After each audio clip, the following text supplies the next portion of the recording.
The instruction never appeared in any fighter command manual. No Air Ministry pamphlet endorsed it. No operational training unit at Sutton Bridge or Aston Down taught it on the blackboard.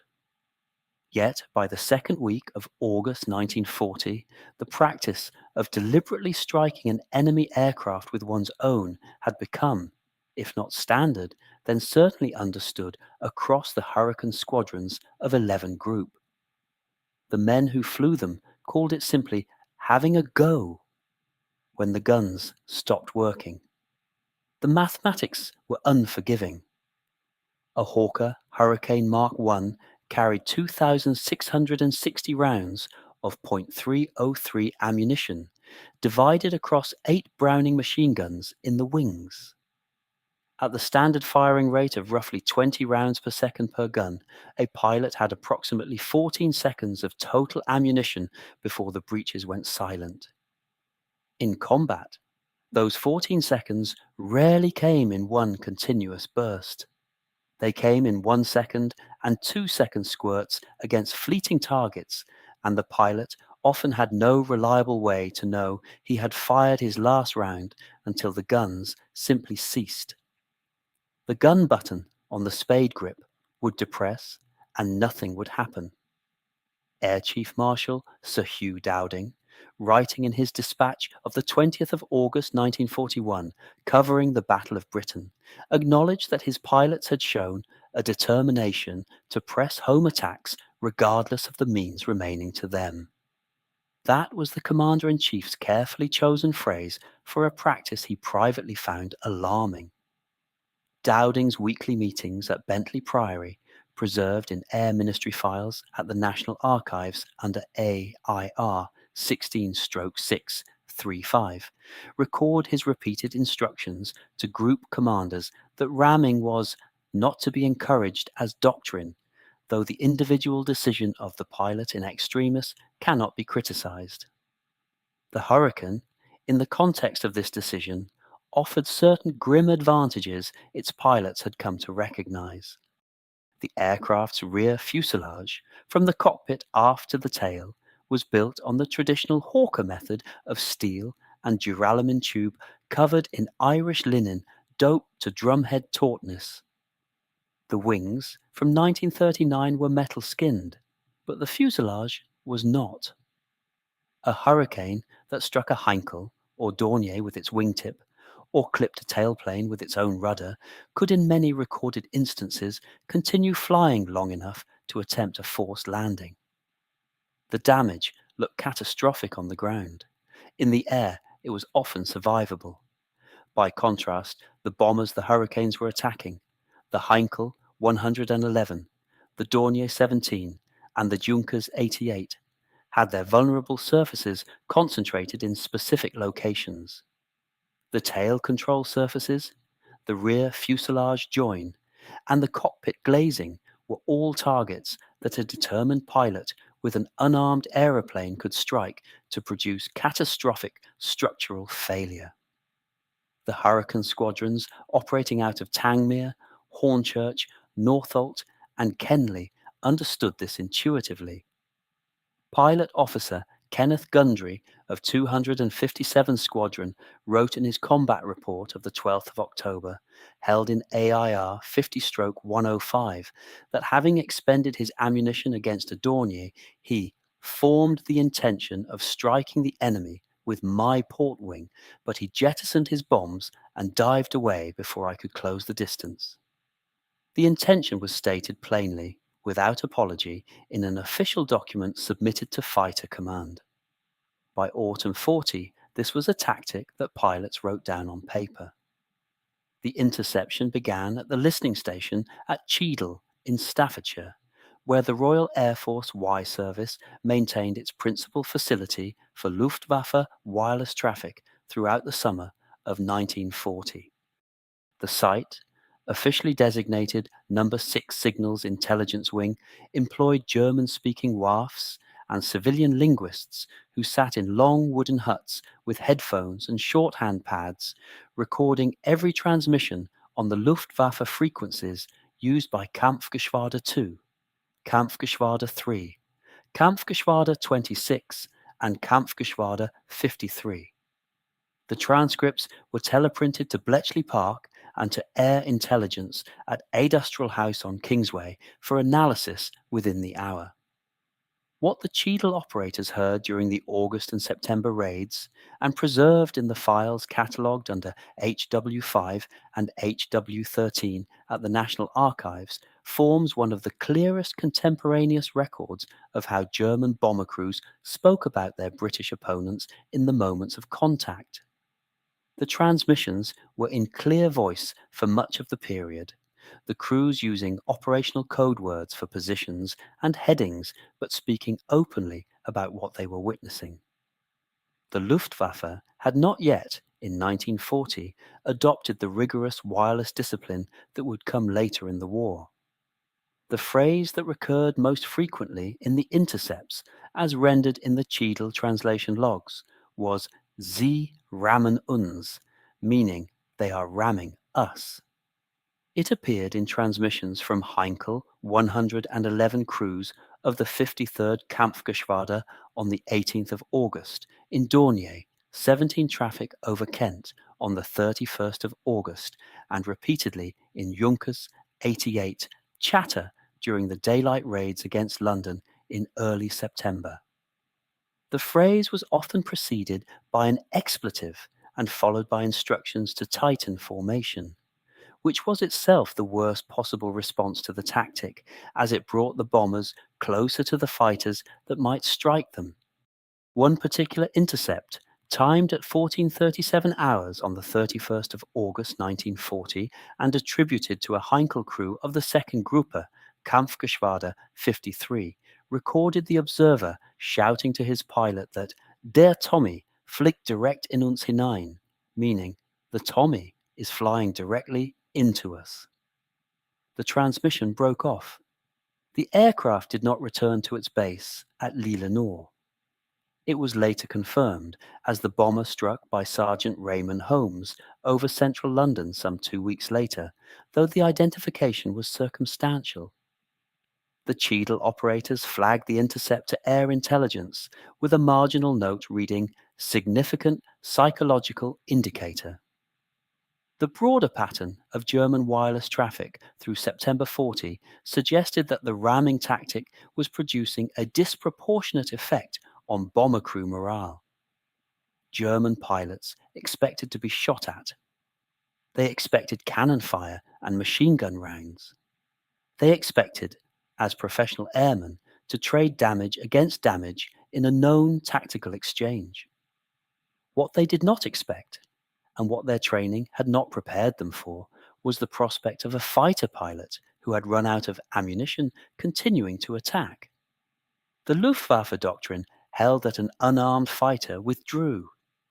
Cabinet Office records from No. 10 Downing Street, specifically the minutes of the Defence Committee on the 4th of September 1940, note that Mr. Churchill was briefed on the Y Service intercepts and remarked that "our young men have contrived to become, in the enemy's estimation, entirely unpredictable." He instructed that the intercepts should be summarized for the War Cabinet, though not for publication. The date was the 15th of September, 1940. The time, by the clock on the control tower at Hendon, from which Sergeant Raymond Holmes had taken off that morning, was shortly before midday. Holmes was flying Hurricane Mark I, serial number P2725 of 504 Squadron, an auxiliary unit that had been moved south from Castletown in Caithness only the previous week. He was 26 years old, a former Birkenhead newspaper reporter who had joined the Royal Air Force Volunteer Reserve in 1936, and he had been on operational flying for precisely 11 days. The raid that morning consisted of Dornier 17 bombers of Kampfgeschwader 76, escorted by Messerschmitt 109 fighters of Jagdgeschwader 3 and Jagdgeschwader 53. The formation had crossed the coast near Dungeness at approximately 11:30 hours and was routing towards central London via the Thames estuary, a standard approach track that Fighter Command had come to anticipate. The response included hurricanes of 504 Squadron, 257 Squadron, 303 Polish Squadron, and Spitfires of 41 and 609 squadrons. Holmes attacked a Dornier 17 of the 1st Grouper, piloted by Feldwebel Robert Zaber over Victoria. He fired 2 short bursts, saw strikes on the starboard engine, and then found his guns empty. The Dornier had begun to drop its bomb load, some of which fell on Buckingham Palace grounds, damaging the Royal Chapel. Holmes, on his own testimony recorded in the Imperial War Museum Sound Archive under accession number 10964, recorded in 1978, stated that he was determined the aircraft should not get home. He closed from astern and struck the Dornier's tail assembly with his port wing. The impact sheared off the Dornier's entire tailplane. The bomber went into an immediate vertical dive, shedding further structural components as it fell, and crashed into the forecourt of Victoria Station, striking the concourse near the taxi rank. Feldwebel Zaber bailed out, but was mortally wounded by civilians on the ground before he could be taken into protective custody by a constable of the Metropolitan Police. 2 other crew members were killed inside the aircraft. Holmes's Hurricane, with its port wing crumpled back and the aileron destroyed, entered an uncontrollable spin. He bailed out over Chelsea, his parachute catching briefly on the guttering of a house in Hugh Street, Pimlico, before depositing him in a dustbin. He walked to the nearest public house and asked for a telephone. The incident passed immediately into public knowledge, though the specific identity of the pilot was not published for some years. The palace authorities provided the Air Ministry with a formal note of thanks through the Lord Chamberlain's office, preserved in the Royal Archives at Windsor. The bomber's engines were recovered from Victoria Station and subjected to technical examination at the Royal Aircraft Establishment at Farnborough, where the report of the 22nd of September 1940 noted the unusual but not unprecedented evidence of direct aerial collision as the principal cause of structural failure. The date itself, the 15th of September, became Battle of Britain Day. The Holmes action was not the largest engagement of the day, nor the most tactically significant, but it was the most publicly visible single event of the battle, and it crystallized in the minds of the German crews who heard about it, through wireless intercepts of British broadcasts, the precise nature of what was now being done to them. The Combined Services Detailed Interrogation Centre at Trent Park in Cockfosters, North London, received its first substantial intake of Luftwaffe bomber crew prisoners during the July and August raids of 1940. The facility, operated jointly by Military Intelligence 19 and Air Intelligence 1K under the overall direction of Colonel Thomas Kendrick, had been established in a requisitioned country house belonging to Sir Philip Sassoon. Its methods were unconventional by the standards of Geneva Convention interrogation practice. The house was wired throughout with concealed microphones, and the prisoners were encouraged to converse freely among themselves in rooms where German-speaking listeners, many of them refugees from the Third Reich, transcribed every word. The transcripts, declassified in 2001 and now held under WO 208 at the National Archives at Kew, contain a substantial body of material concerning hurricane ramming attacks. The material is particularly valuable because it represents what German aircrew said to each other when they believed they were unobserved, rather than what they said under formal interrogation. A Dornier 17 observer shot down over Kent on the 15th of August, identified in the transcripts only as Oberleutnant H, was recorded on the 18th of August discussing the attack that had brought him down with a Heinkel pilot captured the same week. He stated, as rendered in the English translation filed with the original German shorthand, that the Hurricane pilot had come at us from the beam with no firing, no tracer, nothing, and I knew then he intended to strike us. My pilot dived, but too late. The wing of the Englishman took our rudder clean off. Another transcript from the 23rd of August concerning a Feldwebel from Kampfgeschwader 2 recorded the airman stating that crews of his Geschwader had been formally warned during pre-mission briefings at their base at Arras that British fighters might attempt to ram, and that the standard defensive response was to break formation violently downward. The warning had been issued at Staffel level, meaning it had reached the squadron briefings from higher command. This was significant intelligence. It indicated that the Luftwaffe operational command structure was treating British ramming not as isolated acts of individual pilot madness, but as a recognized tactical threat requiring formal countermeasures. The Air Intelligence 1K summary report of the 3rd of September, compiled by squadron leader Dennis Felkin, drew together the various strands of prisoner testimony under the heading German Aircrew Morale in relation to British fighter tactics. The report concluded that the prospect of being rammed was producing a measurable effect on bomber crew performance. Felkin noted that several prisoners had described a phenomenon whereby crews, on seeing a British fighter close to within short range without opening fire, would assume ramming was imminent and would take evasive action, more violent than the tactical situation warranted. This in turn disrupted the bomber formation's defensive box, opening gaps that other fighters could exploit. A Heinkel 111 pilot, captured on the 7th of September after his aircraft force landed near Hastings, gave a remarkable statement recorded at Trent Park the following day.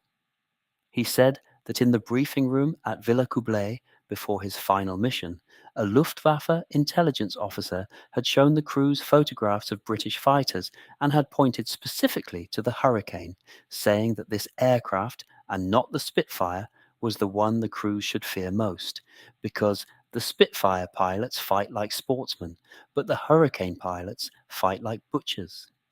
The phrase was repeated in subsequent transcripts from other prisoners. The structural case for the Hurricane as a ramming weapon rested on design choices made by Sydney Camm at the Hawker Aircraft Drawing Office at Kingston upon Thames during 1934 and 1935.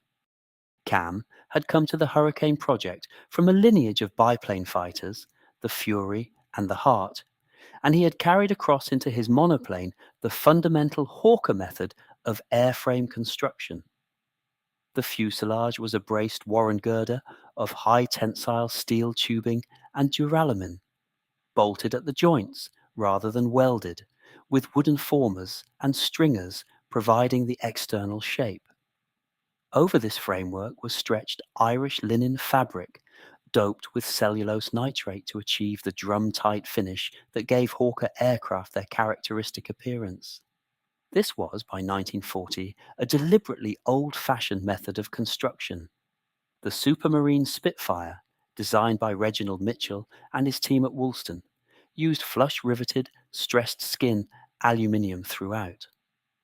The German Messerschmitt 109 used similar modern techniques.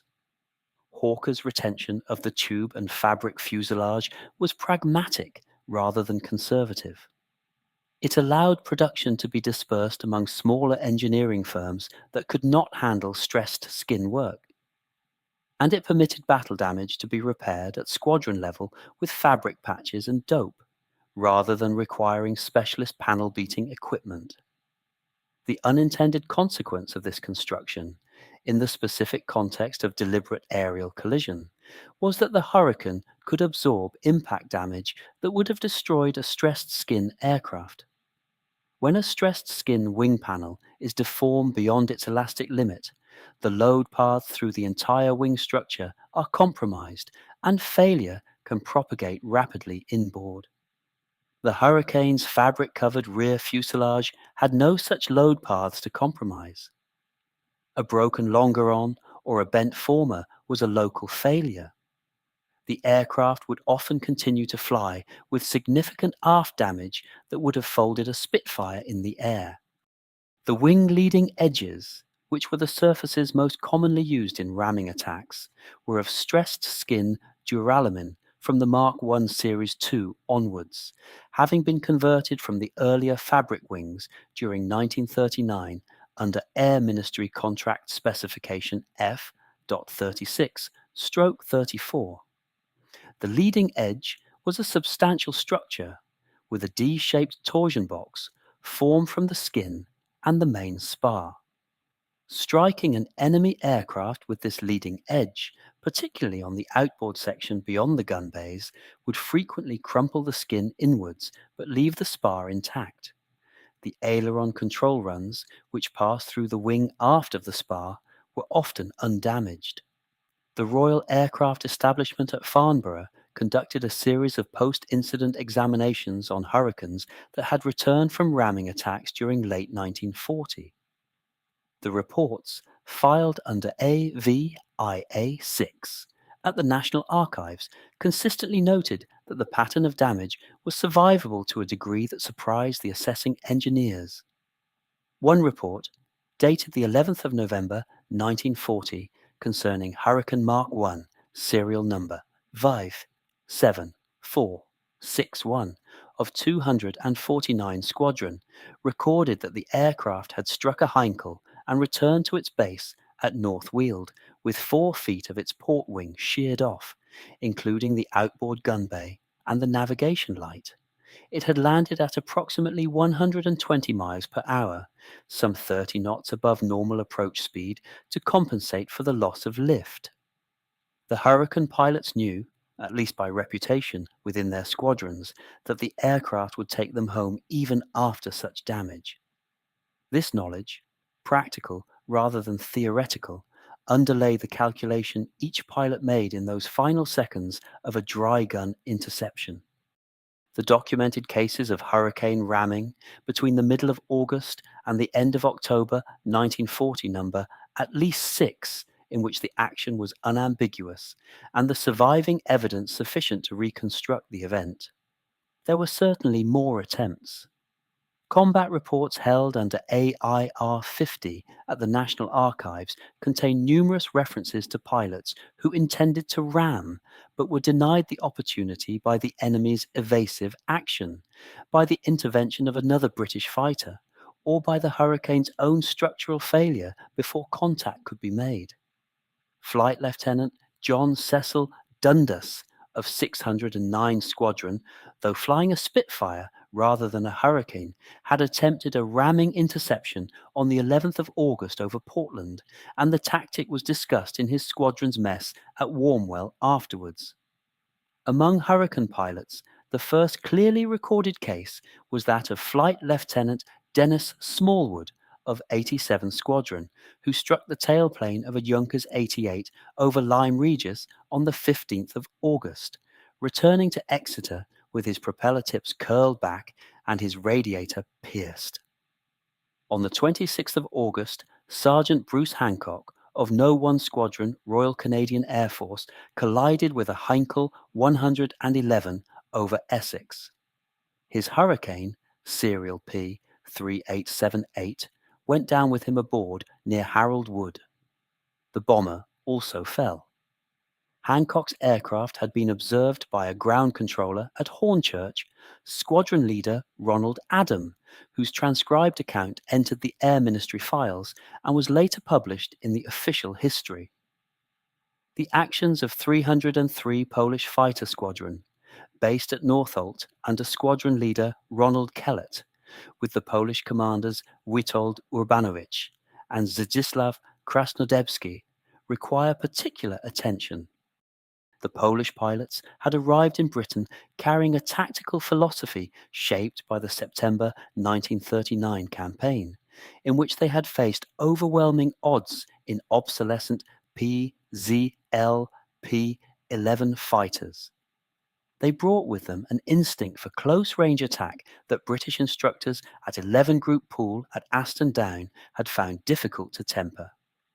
Sergeant Antoni Glowacki of 501 Squadron, Polish by nationality, though not assigned to 303, shot down 5 enemy aircraft in a single day on the 24th of August, and was noted in squadron records as having closed to within 30 yards before opening fire on a Dornier over Canterbury, with the apparent intention of ramming if his rounds had not produced the result.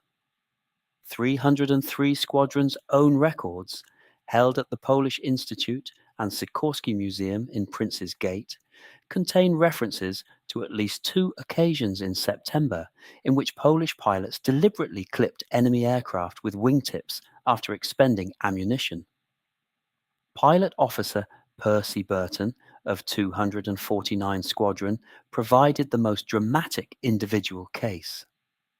On the 27th of September, over Hailsham in Sussex, Burton engaged a Messerschmitt 110 of Erprobungsgruppe 210, the fighter bomber unit that had attacked the supermarine works at Woolston earlier that month. Burton, a South African flying with the Royal Air Force, was witnessed by ground observers to press his attack until his guns fell silent, then to deliberately fly his Hurricane into the enemy aircraft. Both machines broke up in mid-air. Burton was killed.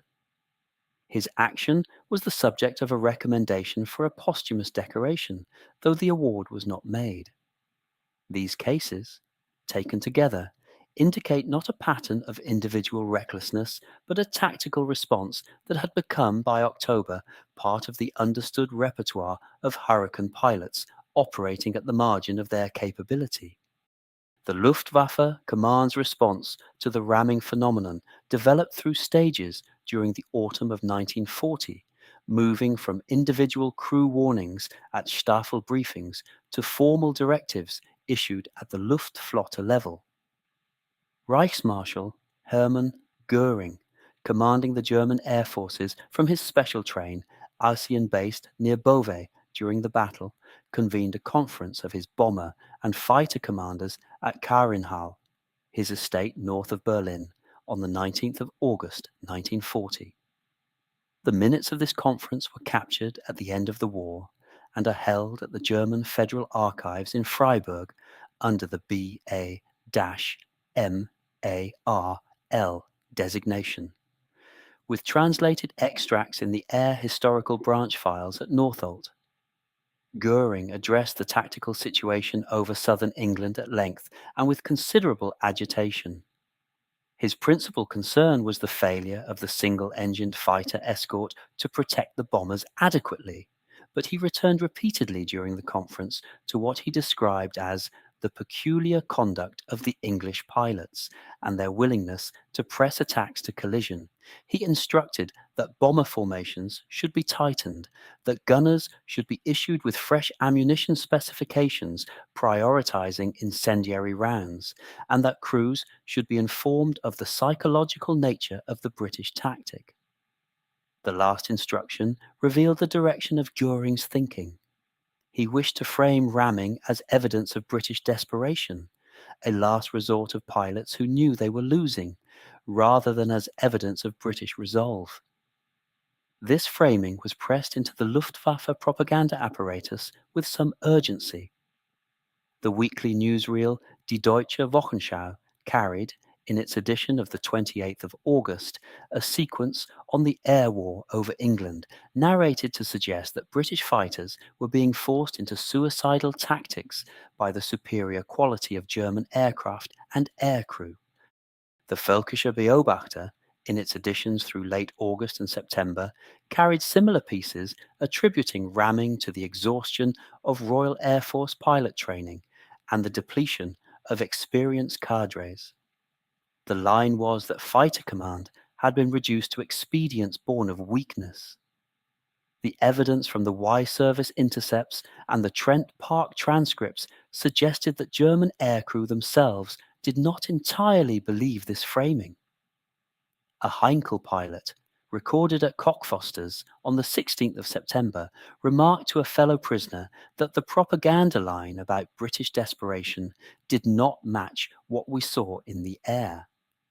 He observed that the Hurricanes pressing home ramming attacks appeared calm rather than frantic, that their approaches were tactical rather than wild, and that the pilots seemed to have selected their moment with deliberation.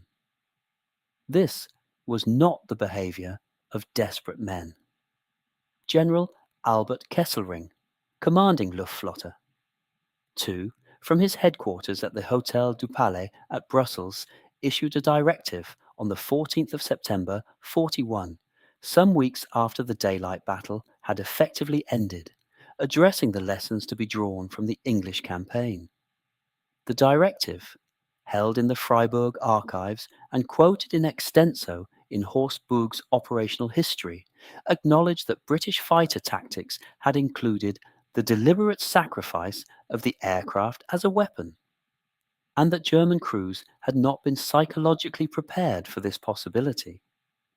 Kesselring recommended that future training should include instruction in the recognition and countermeasure of ramming attacks, and that bomber crews should be selected partly on the basis of their demonstrated resilience to unconventional enemy action. The acknowledgement in a classified directive from the commander of the Luftwaffe that had conducted the main assault on England was in itself a form of verdict. The memoirs of Luftwaffe bomber crewmen, published from the early 1950s onwards and gathering pace through the following 2 decades, provided the retrospective view of what facing Hurricane pilots had actually felt like from the right-hand seat of a Heinkel or the nose of a Dornier. The most substantial of these accounts came from men who had served with Kampfgeschwader 53, Kampfgeschwader 76, and Kampfgeschwader 2, units that had borne the heaviest casualties during the daylight period of August and September 1940. Major Werner Kreipe, who had commanded the 3rd Gruppe of Kampfgeschwader 2 during the battle and later rose to Chief of the Luftwaffe General Staff, contributed a substantial essay to the 1953 volume edited by Theodor Rowehl on German air operations. Kreipe wrote that his aircrew had feared the Hurricane more than the Spitfire during the later phases of the daylight campaign, not because it was the superior aircraft in technical terms, but because Hurricane pilots had acquired a reputation for pressing attacks to a distance and intensity that the Spitfire squadrons, on the whole, did not match. He attributed this to what he called the armoured phlegmatism of the Hurricane pilots, a phrase that read curiously in translation and which his editor chose to leave in the original German in a footnote. Oberstleutnant Hajo Hermann, who later became famous as the originator of the Ville de Sau night fighting tactic and who had flown Heinkels over Britain with Kampfgeschwader 4, addressed the ramming question directly in his memoir Bewegtes Leben, published in 1984. He recalled a pre-mission briefing at Soesterberg in late September 40, at which the intelligence officer had specifically warned crews about Hurricane attacks from the beam without tracer fire. Hermann wrote that this warning had stayed with his gunners for the remainder of their operational tours, and that even on the Eastern Front in 1942 they would occasionally call out Hurricane von der Seite in jest when any aircraft approached from the flank. Peter Stahl, a Junkers 88 pilot with Kampfgeschwader 30 who survived the war and wrote The Diving Eagle, published in English translation in 1984, devoted a passage of his memoir to the subject. Stahl recalled that the instruction to his crews had been that if a British fighter approached without firing, the pilot should assume the worst and take immediate evasive action regardless of the tactical consequences. He noted that this instruction remained in force through 1941 and into 1942, long after the principal ramming incidents had ceased. The testimony of Feldwebel Horst Goetz, shot down over Billericay on the 15th of September 40 and held subsequently at the prisoner of war camp at Grizzdale Hall, appeared in a 1972 compilation of Luftwaffe prisoner accounts edited by Brian Philpott. Goetz stated that in the seconds before his aircraft was struck, he had seen the Hurricane pilot clearly through his cockpit canopy, and that the pilot had been looking directly at him. There was no anger in the Englishman's face, Goetz recorded. There was only concentration. He was doing his work, the German said, as a carpenter fits a joint. That image of a Hurricane pilot pressing to collision with the composed attention of a skilled craftsman became the settled verdict of the surviving Kampfflieger on what had been done to them in the summer skies over Kent and Sussex. It was not desperation. It was workmanship.